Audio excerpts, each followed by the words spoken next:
আজকে তোমাদের সাথে রিলেশন বা সম্পর্ক নিয়ে আলোচনা করব। এই সম্পর্ককে অনেক সময় বাইনারি রিলেশনও বলা হয়, কারণ এখানে একজোড়া বস্তুর প্রয়োজন হয়। যেমন রাম শ্যামের ভাই, 4-5 থেকে ছোট, A B R C D দুটো সরলরেখা পরস্পর সমান্তরাল। এই ধরনের এই যে সম্পর্কে একজোড়া বস্তুর প্রয়োজন হয়, সেই জন্য এই সম্পর্ককে অনেক সময় বাইনারি রিলেশনও বলা হয়। এই সম্পর্ককে প্রকাশ করা হয় ক্যাপিটাল আর চিহ্ন দিয়ে অথবা রো চিহ্ন দিয়ে।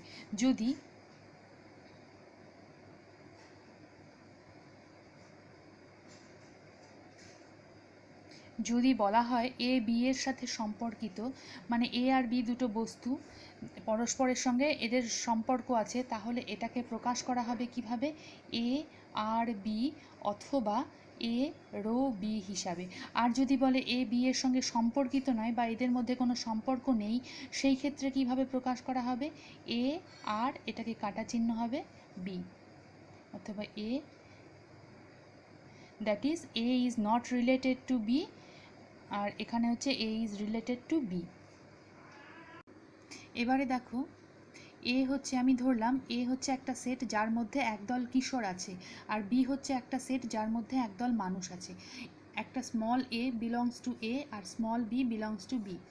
স্মল এ আর স্মল বি এর মধ্যে কীরকম সম্পর্ক? এ হলো বি এর সন্তান, তাহলে এটাকে কিভাবে লিখব? এ ইজ রিলেটেড টু বি। এই যে এ আর বি হচ্ছে সন্তান আর পিতা, তাহলে সেক্ষেত্রে একে কিভাবে লেখা যায়? এটাকে এ বি এই পেয়ার হিসাবে লেখা যায়। এটা কার অন্তর্ভুক্ত? এই যে আর রিলেশনটা এর অন্তর্ভুক্ত আছে। তাহলে এই আর রিলেশনকে আমি কিভাবে প্রকাশ করতে পারি ম্যাথামেটিক্যালি? আর এর মধ্যে কারা ঢুকে থাকবে? এই ধরনের পেয়ার ঢুকে থাকবে, such that A belongs to A and B belongs to B। আমার আগে বলাই থাকবে এ হচ্ছে একদল কিশোর আর বি হচ্ছে একদল মানুষ। এদের মধ্যে সম্পর্কটা কীরকম? এই যে এ আর বি এইরকমভাবে পেয়ার করবে যাতে হচ্ছে এ হচ্ছে সন্তান আর বি হচ্ছে পিতা। ক্লাস 11-এ আমরা যে কোনো দুটো সেট এ আর বি এর কার্টেশিয়ান প্রোডাক্ট পড়েছিলাম। কার্টেশিয়ান প্রোডাক্টের মধ্যে কীরকম থাকে? এই ধরনের অর্ডার্ড পেয়ার থাকে, যার প্রথম এলিমেন্টটা হচ্ছে প্রথম সেটের মেম্বার, সেকেন্ড এলিমেন্টটা হচ্ছে সেকেন্ড সেটের মেম্বার।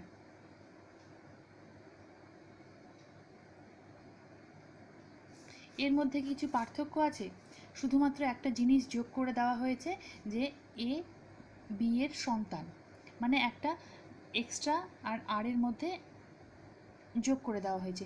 তাহলে আর কি? R is nothing but a subset of A cross B. R হলো এই এ বি কার্টেশিয়ান প্রোডাক্ট এর একটা উপসেট। একটা উদাহরণ দিলে পরেই ব্যাপারটা আর একটু পরিষ্কার। একটা উদাহরণ নিয়েছি, দেখো এ একটা সেট, তার মধ্যে 2, 3, 5 এই সংখ্যা তিনটে আছে। বি একটা সেট যার মধ্যে 4, 5, 6, 7, 8 এই তিনটে সংখ্যা আছে। আর একটা রিলেশন নিয়েছি এদের এই দুটো সেটের কার্টেশিয়ান প্রোডাক্টের মধ্যে, যেমন এ দ্বারা বি বিভাজ্য, যেখানে এ বিলংস টু এ আর বি বিলংস টু বি। তাহলে কীরকম হবে? 2 is related to 4, 2 is related to 6, 2 is related to 8। আবার কীরকম হবে? 3 ইজ রিলেটেড টু 6, আর কি 5 ইজ রিলেটেড টু 5। তার মানে কি হলো? 2, 4, 2, 6, 2, 8, 3, 6, 5, 5।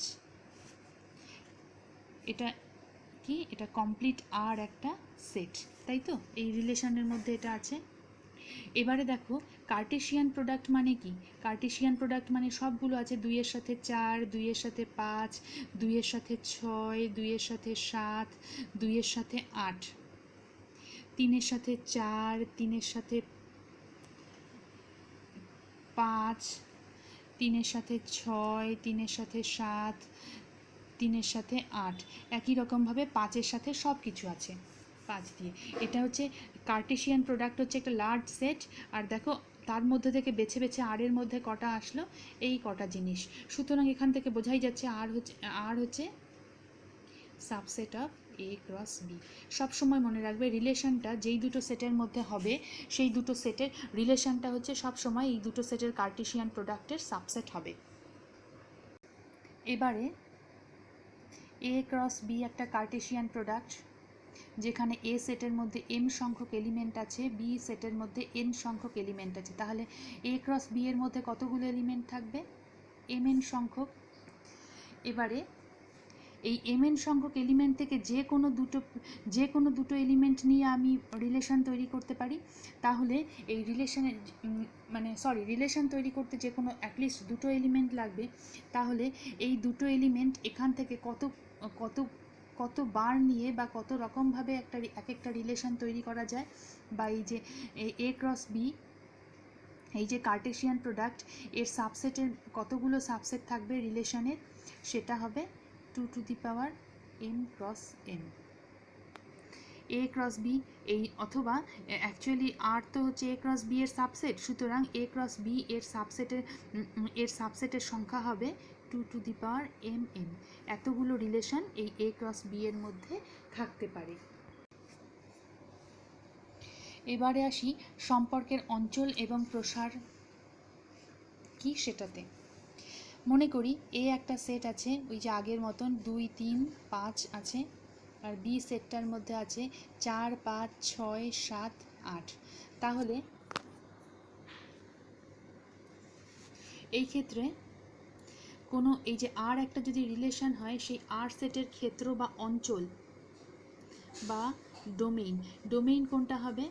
আর এর মধ্যে যেমন আছে 2 4 এই সমস্ত ধরনের এলিমেন্টগুলো আছে। এই যে অর্ডার্ড পেয়ারটা আছে, অর্ডার্ড পেয়ারের প্রথম যে এলিমেন্টটা, সেটা যেই সেটে বিলং করে সেটা হচ্ছে এই আর এর ডোমেইন বা অঞ্চল।